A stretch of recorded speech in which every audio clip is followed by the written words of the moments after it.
Welcome back to another Cabral Concept. I'm Stephen Cabral, board-certified naturopathic doctor, and today on a Training Thursday, we're going to talk about workout programs, how to structure them properly to get the maximum amount of results. All right, so one of the big things that I've seen, and just kind of, I've worked in health clubs. I haven't worked in health clubs for a long time, but I first started my career essentially in health clubs at the age of 17, 18 years old, getting into this industry. And so the first thing that I saw is that the majority of people tended to do a little bit of cardio, and then they would get off the cardio and maybe just do some light arm curls or some bicep curls, something like this, just at the end of their workout, or do a little bit of abs. What I want to tell you today, though, is if you're really looking to spend less time in the gym and get better results, you're going to want to create a program that just makes sense to maximize your time in there. Now, if you have all the time in the world, maximizing your time or picking the correct order of exercises might not make as much of a difference. It still makes a difference, but not as much as someone who's looking to do 30 minutes, 40 minutes, 45 minutes or so of an average workout that they have, especially if you're doing it like 3 or 4 times a week maximum. All right, so here's the main principle you want to think about, and that's what we call putting the big rocks in first. And so what does that mean? What it means is this. Let's say you have a big barrel, and beside that barrel, you have some large boulders, you have some medium-sized rocks, some small rocks, and then just some sand, right? And now your job is to fill that barrel up as quickly as possible and the most efficient way that you can.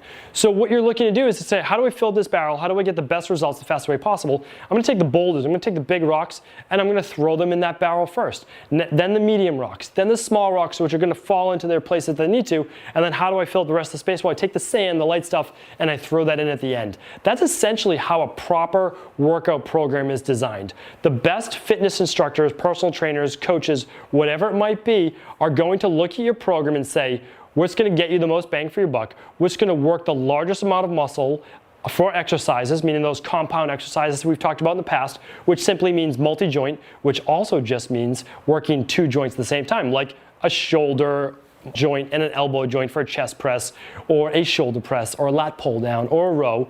And then it also means for the lower body, a squat, a deadlift, a lunge, and a step up. That's it, right? So your big rocks are those multi-joint movements. They are using the maximum amount of muscle up front. Why would you want to do that? Well, your body's fresh, and so you're going to want to take advantage of that. You're going to want to be able to lift your best weights with the best output in the very beginning before you get fatigued.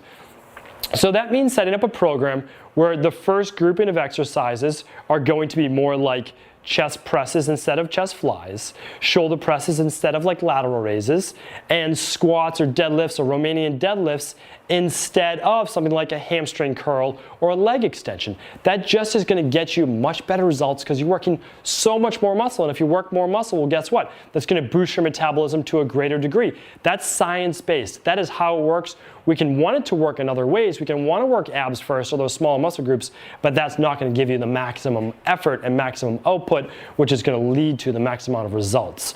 So after that, let's say that you do 20 minutes or 30 minutes of those big exercises, or you don't even need that much.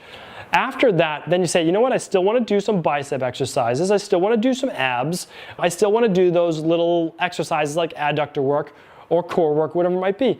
That is a great time to add towards the end, right? So that's more those little rocks or the sand that you add at the end. Why? Because the muscles that you're working are much smaller, typically isolated just using one joint, like your knee joint extending or flexing, or your elbow joint simply extending or flexing. And that's okay because now you're fatiguing those little muscles and you've already worked the bigger ones, which work those smaller ones anyways, to a greater degree. So what does that mean? Well, even when you're doing those larger exercises like a chest press or shoulder press, you're still working your triceps. And even when you're working the rows and lat pull downs, you're still working your biceps as a secondary muscle group, which means they're already getting worked. So if you do those little ones at the end, those muscles have already been warmed up, already worked, and now it's just kind of like the icing on the cake.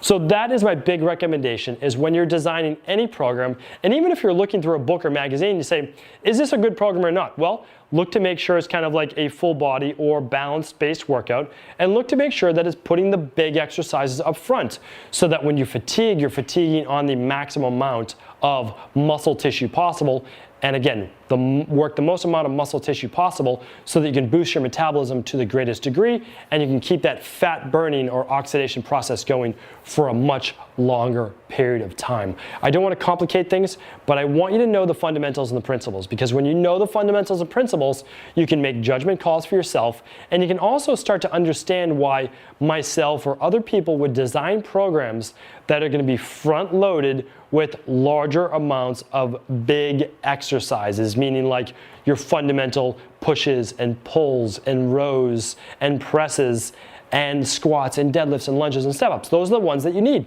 You take care of those, everything else takes care of itself, then you can do the fun stuff at the end. If you follow that, you're going to be way ahead of the game, and you're going to be getting much more results out of your workouts, and you're going to need to work out less. Hopefully that helps today. I look forward to hearing your feedback, and of course, I'll be back real soon on the Cabral Concept. Thank you for just tuning into the Cabral podcast.